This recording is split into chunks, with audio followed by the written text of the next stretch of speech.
he succeeds me as Duke of Cornwall and takes on the responsibilities for the Duchy of Cornwall, which I have undertaken for more than 5 decades. Today, I am proud to create him Prince of Wales. Because for over 50 years, in every corner of the UK, across the Commonwealth and around the world, he has dedicated himself to serve others. In a move no one saw coming, King Charles has just shaken the very foundation of the monarchy by handing over the full power of the reign to Prince William and Princess Kate. Royal insiders are stunned, palace aides are scrambling, and the public is demanding answers. But was this a planned transition or a desperate response to growing pressures behind palace walls? One thing's clear, the torch has officially been passed. Because although many more conversations are now taking place, it is now vital we spend more time focusing on how we talk about mental health. And with it, a tidal wave of change is sweeping through the crown. The monarchy will never be the same again. William and Kate quietly redefined royal power. Before the headlines erupted with news of King Charles transferring unprecedented authority to Prince William and Princess Catherine, a quiet transformation had been unfolding, subtle, strategic, and almost invisible to the untrained eye. Long before the coronation on May 6, 2023, and even before Queen Elizabeth II's passing in September 2022, the seeds of change were already sown. While Charles waited patiently through the decades to ascend the throne, it was William and Kate who steadily reshaped public expectations of royalty. Their 2011 wedding at Westminster Abbey wasn't just a spectacle, it was a signal. The world didn't just see a fairy tale, it saw a new kind of royal couple. Their chemistry wasn't choreographed, their smiles weren't mechanical, and their affection was unmistakably real. That authenticity resonated deeply. For the first time in a long while, the monarchy didn't feel like a distant institution. It felt human. Through small gestures and honest moments, William and Catherine made it clear. They weren't here just to preserve tradition. They were here to evolve it. In the years that followed, they did more than attend ribbon cuttings and royal dinners. They built something lasting, the Royal Foundation. Established initially as a charitable platform, it soon became one of the most powerful arms of the crown. It tackled issues often sidestepped by royals: mental health, addiction, early childhood development, and conservation. Their work wasn't just symbolic, it was meaningful, and it reached people in ways the monarchy hadn't before. Catherine, in particular, broke the silent codes. Her open conversations about motherhood, its joys, yes, but also its emotional strain, even from within palace walls, struck a universal chord. She showed that royal status didn't make one immune to anxiety or self-doubt. William, too, peeled back layers rarely touched by royalty. His heartfelt reflections on Princess Diana's death revealed not just pain, but vulnerability, a human face behind the princely image. Insiders say King Charles watched it all closely. As both father and future king, he saw the world gravitate toward William and Catherine, not just because of fascination, but because of trust. Slowly, and then all at once, it became clear the crown's future didn't rest solely on history. It depended on the connection. And no one embodied that more naturally than William and Kate. But what if the king's rise wasn't about power, but quietly setting the stage for someone else? Keep watching to find out. A monarch's quiet gamble. Charles had long watched the world change from just behind the throne. But after Queen Elizabeth II passed away on September 8, 2022, at Balmoral Castle in Scotland, the moment he had prepared for his entire life finally arrived. The crown, heavy with history and expectation, was now his. Alongside him stood Camilla, now officially Queen Consort, a title that just years earlier had seemed almost impossible, following the emotional aftermath of Princess Diana's death. And yet, they both stood steady, ready to lead. Early signs pointed to a streamlined monarchy. Charles spoke openly about trimming the number of working royals, tightening the palace budget, and focusing on a smaller, more efficient institution. Many believed this meant a clear boundary would be drawn between the sovereign and his heir. After all, monarchs traditionally guarded their authority closely, with heirs remaining quietly in the wings. But what followed surprised even the most seasoned royal watchers. Rather than keeping William and Catherine at a formal distance, Charles began drawing them in, and not just symbolically. Behind palace walls, real power was being shared. William was no longer simply attending ceremonial events. He was present at confidential intelligence briefings, consulted on matters of Commonwealth diplomacy, and even brought into highly sensitive discussions about foreign affairs. At state dinners and during overseas visits, he was no longer just a figure of support. He was being positioned as a partner in power. Insiders close to the palace whispered that the relationship between the king and heir had reached new depths. His Majesty not only trusts William's judgment, he depends on it, one senior courtier revealed. And while the Prince of Wales was stepping into these weighty roles, Catherine was quietly transforming public perceptions in her way. As Princess of Wales, she brought grace, steadiness, and a tireless work ethic to the role. Though echoes of Diana were inevitable, Catherine carved her path, modern, grounded, and deeply attuned to the people. At the same time, the world was watching and reacting. Crowds surged where William and Catherine went. Younger generations, typically disengaged from royal matters, began to care. Their causes trended globally, their photos dominated front pages, and their message carried weight. Charles noticed. The cheers, the polls, the headlines, they all told the same story. This wasn't mere popularity. This was resonance. And in the quiet of his private chambers, memories stirred. The long years of waiting, of being overlooked, of having ideas, but no authority. And slowly, a thought took root. What if the old rules no longer fit the moment? What if the future had already begun? Illness, intuition, and a shift in royal power. It is to enter the world of those who suffer, to make a difference to their lives. But before the thought could become action, before any bold steps were taken, unexpected stillness settled over the palace. By January 2023, Buckingham Palace remained a symbol of composure to the public eye. But within its historic walls, tension was quietly building. What had begun as a promising new chapter for the monarchy suddenly felt uncertain, even fragile. It started subtly. A carefully worded announcement that the Princess of Wales would undergo a planned abdominal surgery. The message was simple, but the silence that followed was not. Well-wishers expressed their support, but many sensed something more was being withheld. Days passed, then weeks. Catherine vanished entirely from public life. No appearances, no photographs, not even a glimpse in passing. The online world exploded with speculation. Where was she, and why the silence?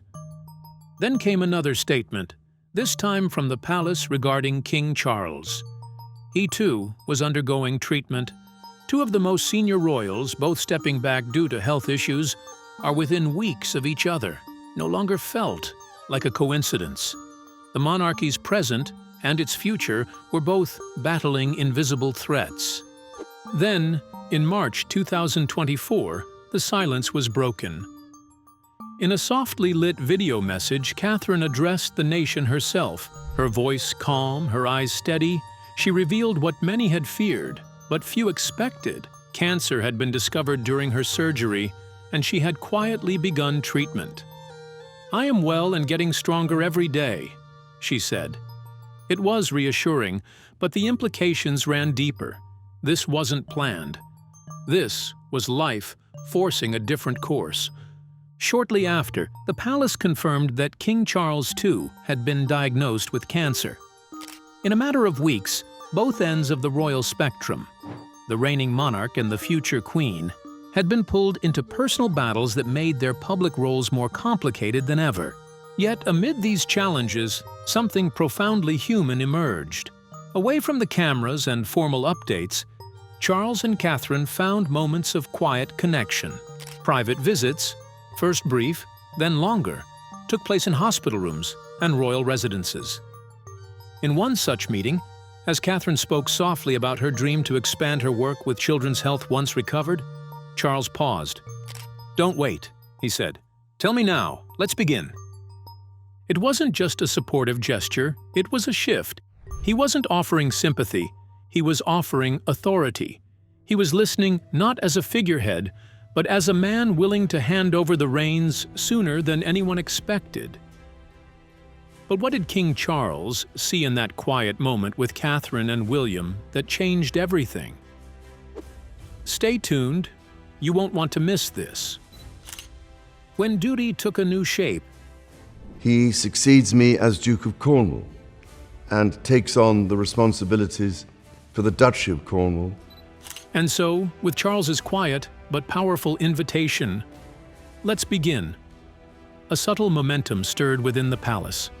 As spring unfurled over London, the royal calendar, once busy with engagements, slowed to a thoughtful pace. There was no official announcement, no great spectacle, just a nation holding its breath, watching and waiting.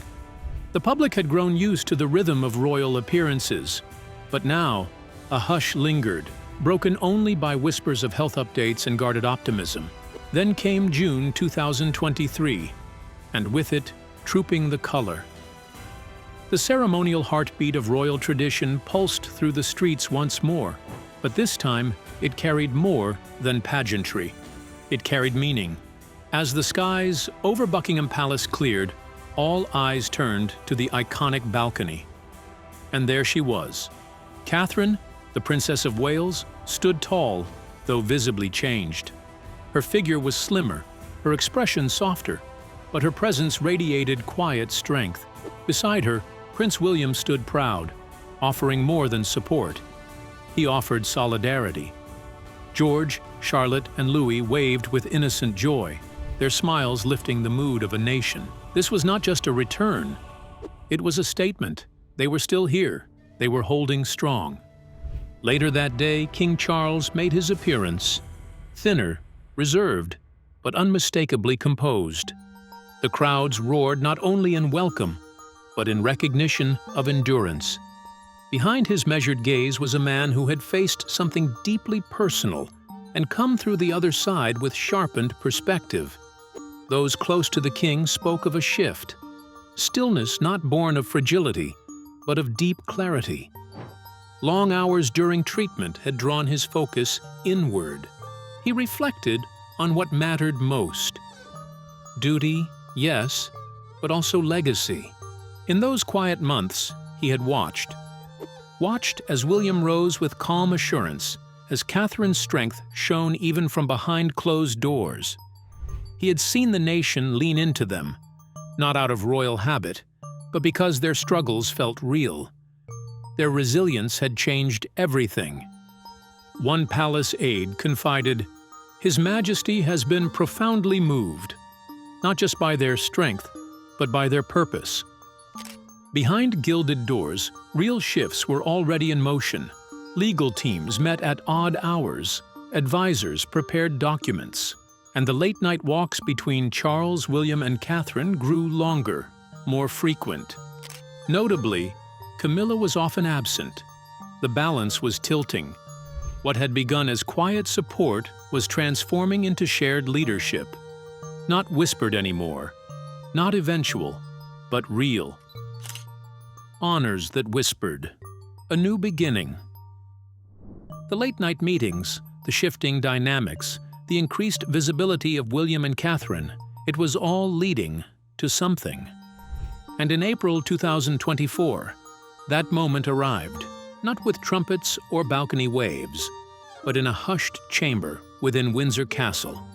It was here, beneath vaulted ceilings steeped in centuries of tradition, that King Charles II made a decision that would speak volumes without a single word uttered publicly. In a private but powerful ceremony, Prince William was officially appointed as Great Master of the Most Honorable Order of the Bath, a historic title once held by Charles himself. The order, one of Britain's most ancient institutions, is reserved for those who demonstrate extraordinary service to the crown and country. It was a clear, calculated signal. William was no longer just being prepared. He was already serving at the very heart of royal leadership, but it was the second appointment that stirred even greater attention. For the first time in history, a royal, Princess Catherine, was named a royal companion of the Order of the Companions of Honor. This rare and elite title, previously granted to figures like Sir David Attenborough and Sir Paul McCartney, is not handed out lightly. It is meant for those who leave a lasting mark on the nation's soul. That Catherine was chosen said something remarkable. Her efforts in early childhood development, mental health advocacy, and family welfare were not just inspiring, they were reshaping the national dialogue. Royal experts were quick to note what insiders had sensed for months. This wasn't just symbolic. "It's a message," one royal correspondent explained. "The king is telling the world. These two are not waiting in the wings. They're walking beside him now." Though both Charles and Catherine were still undergoing treatment and public appearances were fewer, the monarchy was evolving in those quieter moments. William was stepping in for state functions and high-level international visits. Catherine was shaping the tone and vision of new social programs. And within palace walls, Charles was meeting regularly with them both. Just the three of them, focused, aligned, and deliberate. A recalibration, not a regency. The king hadn't abdicated, but he had, unmistakably, made room. And as news of the honors spread, one photo captured what words could not: the king, William, and Catherine, side by side. Not in ceremony, but in shared purpose. But what prompted the crown to quietly shift power from father to son, without saying a word?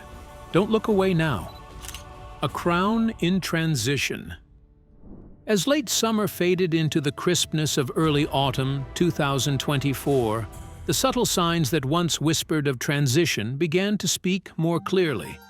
The royal household, ever measured in its movements, offered nothing official. But those watching closely could sense a change that went far beyond ceremony. It began almost imperceptibly with the royal calendar. 3 major diplomatic meetings, typically led by King Charles himself, were now listed under Prince William's name. These weren't public appearances or handshakes for the cameras. These were complex talks on trade, international relations, and the future of the Commonwealth. In any other year, these responsibilities would have fallen squarely on the sovereign's shoulders. Now, they belonged to his son. Catherine, too, was stepping into new terrain. She was seen entering Buckingham Palace, not for an event or public duty, but for a string of long, closed-door meetings. And this time, it wasn't with William or Charles. She met directly with the king's most senior advisors, alone, for hours. When she emerged, she offered no comment, only a quiet wave. For a royal consort, this level of direct engagement with constitutional staff was nearly unheard of. Whispers turned to speculation. A leaked internal memo hinted at a significant redistribution of royal roles scheduled for the following year. Senior royal correspondents, those with decades of palace reporting behind them, confessed that they had never seen a moment this carefully managed. Legal teams were unusually active. Schedules were being redrawn.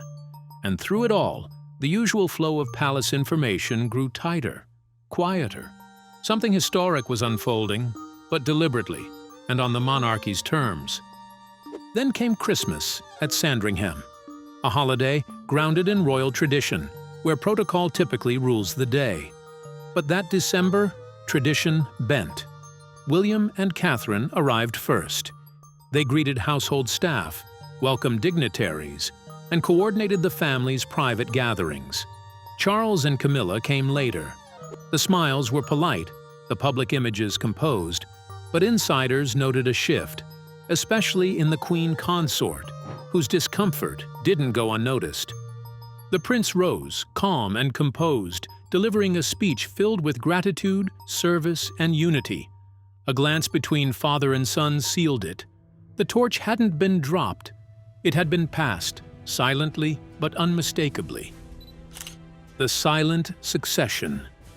By January 2025, the British monarchy still looked the same on official letterhead.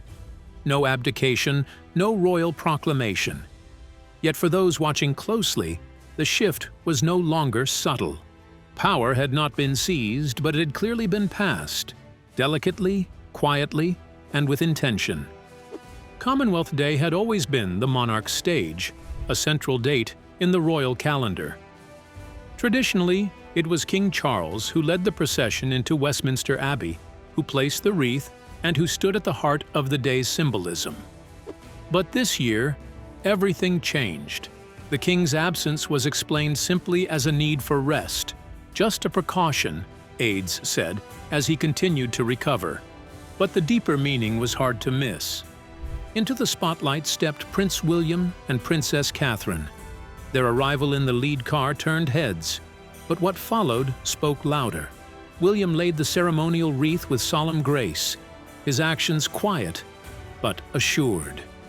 And then, Catherine did something never done before by a Princess of Wales.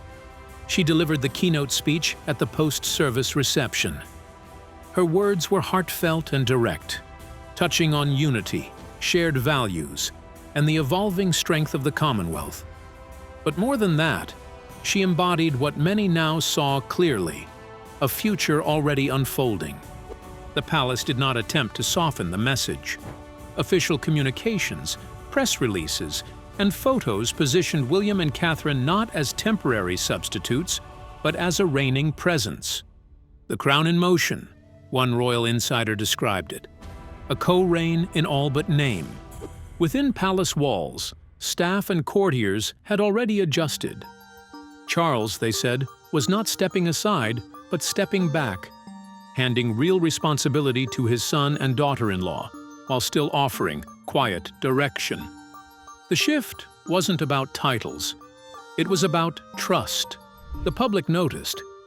Approval ratings for the royal family began climbing, especially among younger Britons who resonated with William and Catherine's calm leadership and emotional openness. Their causes, mental health, early childhood, and environmental responsibility, were no longer seen as side efforts. They were central. Even senior figures responded differently. At the reception, some greeted William first, not to snub Charles, but because instinct had realigned. And while the cameras flashed in Westminster, Queen Camilla was noticeably absent, staying at Raymill House in Wiltshire. Officially, it was personal time. But behind the silence, questions stirred. But what if the crown never waits to be passed, only quietly shifts hands before our eyes? Watch closely to uncover more truth. A shift without words. By spring 2025, the monarchy looked unchanged on paper. No headlines screamed of revolution, no titles had shifted. And yet, to anyone paying attention, everything was different. The transformation hadn't come with a wave of ceremony, but with quiet gestures, careful decisions, and the subtle repositioning of power. A year earlier, the royal household was navigating illness, questions of succession, and the nation's rising uncertainty. But in that time, something deeper had happened. The monarchy had been reshaped, not through force, but through intention. It was leaner now, more focused, more in tune with the people it served. At the heart of this change stood three figures. King Charles III, who had waited his whole life to rule, now appeared to understand that true leadership sometimes meant stepping aside before the world asked him to. Prince William had stepped forward with a quiet resolve. No grand declarations, just presence, confidence, and increasing influence in the spaces where authority mattered. And Princess Catherine had grown into something beyond her title. Her presence wasn't built on image, but on purpose. Graceful, calm and relatable in a way the public hadn't seen before. Behind palace gates, the term used by aides was no longer transition. It was partnership. A three-person structure, Charles, William, and Catherine, meeting weekly, directing the monarchy's strategy, its message, and its mission.